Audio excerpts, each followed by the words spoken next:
maintenant Marie-Blanche Cordoue et sa sélection littéraire. On la retrouve chez elle. Marie-Blanche, coucou. Bonjour Marie-Blanche. Bonjour Alexandra, bonjour à tous. Alors, quel est l'auteur? Quels sont les livres dont vous avez choisi de nous parler aujourd'hui? Alors aujourd'hui, on va s'intéresser à un unique auteur de la région. Il s'agit de Alain Seyfried. Voilà, et on va parler de deux de ses romans. Et ensuite, à la fin, je vous présenterai juste la couverture de son dernier roman qui va sortir au mois de juin, Une pensée pour la lune. Voilà.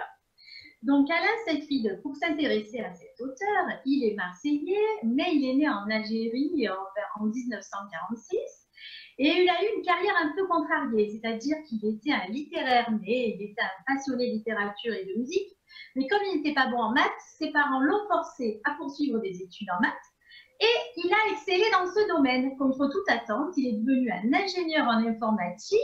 Et attention au roulement de tambour, il a été l'inventeur du téléchargement des programmes, pour vous dire quel niveau il a atteint. Voilà. Et puis, arrivé à la retraite, après cette carrière qu'il dit un peu sérieuse, il est revenu à ses premiers amours et il a recommencé à écrire et il est rentré par la grande porte parce qu'il vient d'obtenir le Grand Prix des Lettres 2020, voilà, par l'Académie Arts Sciences Lettres de Paris, dont il fait désormais partie. Voilà, donc c'est un homme extraordinaire, aussi brillant que modeste, et toutes ces qualités, on les retrouve dans ses livres, donc deux que je vais vous présenter aujourd'hui.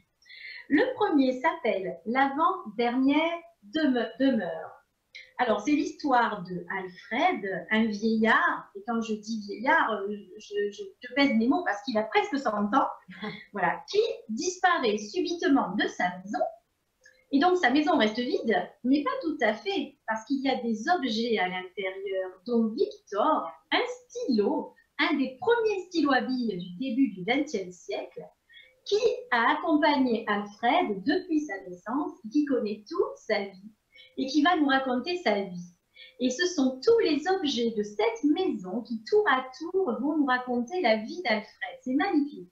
Donc, il y a Zoé, la pipe en bois, nous avons Adélaïde, la cymbale en argent, on a Cap Matifou, le tableau, et puis Gertrude, la montre à gousset. Enfin, c'est un univers génial. Et tous ces objets nous racontent petit à petit l'enfance, la vie, les rencontres de Alfred. Et tout au long du roman, il y a un suspense fantastique parce qu'il y a deux questions qui subsistent. C'est mais qu'est devenu Alfred? Où est-il? Qu'est-ce qui va devenir? Et la deuxième chose, c'est pourquoi se retrouve-t-il seul avec toute la vie phénoménale qu'il a eue? Voilà, donc à découvrir L'avant-dernière demeure d'Alain Seyfried aux éditions Morrigan. Vous allez voir une couverture magnifique. Donc ça, c'est son premier. Ça m'a fait un petit peu penser, Marie-Blanche, à Alice au Pays des Merveilles, avec les objets qui parlent. Oui, mais tout à fait. Et en même temps, il y a une poésie et une maturité. Ce n'est pas mièvre. Il y a une maturité dans la description et dans le récit des objets. C'est fantastique. Alors, on continue avec encore une magnifique couverture. Et les spécialistes, vous savez, c'est important, les couvertures. Ah oui, c'est ce qui donne envie d'acheter le livre aussi, hein, parfois. Hein. Ah, tout à fait, tout à fait. Et donc, celle-ci, ça s'appelle Le chat qui aimait la mer, toujours aux éditions Morrigan. Et donc là aussi, le narrateur va être quelqu'un d'extraordinaire puisqu'il s'agit d'un chat. Il s'agit de Smokey. Alors, d'où son nom, pourquoi? Parce qu'il est blanc et noir et on dirait qu'il est vêtu d'un beau smoking. Et donc, Smokey va nous raconter, il habite au Rocas Blanc, à Marseille, et il raconte un peu, il va un peu squatter chez tous les voisins, et il raconte un peu la vie de tous les voisins de son quartier. Il adore la mer. Et puis, son maître, qui s'appelle Franz, et Pétunia, sa maîtresse, vont se séparer. Pétunia va partir et Franz va sombrer dans une grande dépression. Donc, ce chat va nous décrire un peu l'état d'humeur de cet homme, ce qu'il va entreprendre, et notamment des voyages. Nous allons voyager jusqu'à Rome avec Smokey.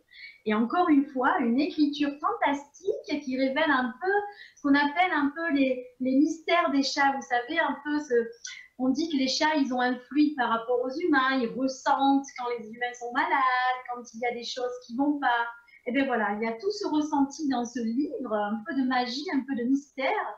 C'est vraiment un livre fantastique. Moi, cet auteur, je pense, vous savez que j'adore René Frénic, pour moi c'est mon number one de la région et de tout. Eh bien écoutez, Alain Seyfried, moi je l'ai, allez, c'est aussi mon number one parce que j'ai vraiment eu un coup de cœur. Ex aequo alors. Number one ex aequo, c'est ça? Ex aequo, voilà, vraiment. Hein. Et puis pour avoir rencontré l'auteur, c'est tellement une belle personne, tellement gentil, comme René Frény, quoi, de grands auteurs de qualité et abordables, vraiment, c'est super. Donc, il va sortir en juin son nouveau livre qui s'appelle Une pensée pour la Lune, qui va parler là d'un chercheur scientifique qui a pour mission d'étudier la malbouffe. Voilà, donc moi je ne l'ai pas encore découvert, c'est ce dont il m'a dit, je le lirai et je viendrai vous le chroniquer avec plaisir, voilà, dès que je l'aurai. Bah, voilà. Avec plaisir, en plateau cette fois peut-être Ah oui, j'espère un peu. Ouais. Hein. Vous avez envie de venir nous voir, c'est ça? Ah oui, c'est plus sympa, même si on est bien là, d'accord, mais c'est plus sympa. Bon, la prochaine fois, promis, vous serez sur le plateau, hein, la semaine prochaine, d'accord? Allez, avec grand plaisir, merci beaucoup en tout cas. Merci pour cette sélection et à très bientôt. À bientôt, merci. Merci, à bientôt. Toujours avec le sourire, Marie-Blanche, qu'on embrasse et qu'on retrouvera en plateau. Allez, on va essayer la semaine prochaine, promis.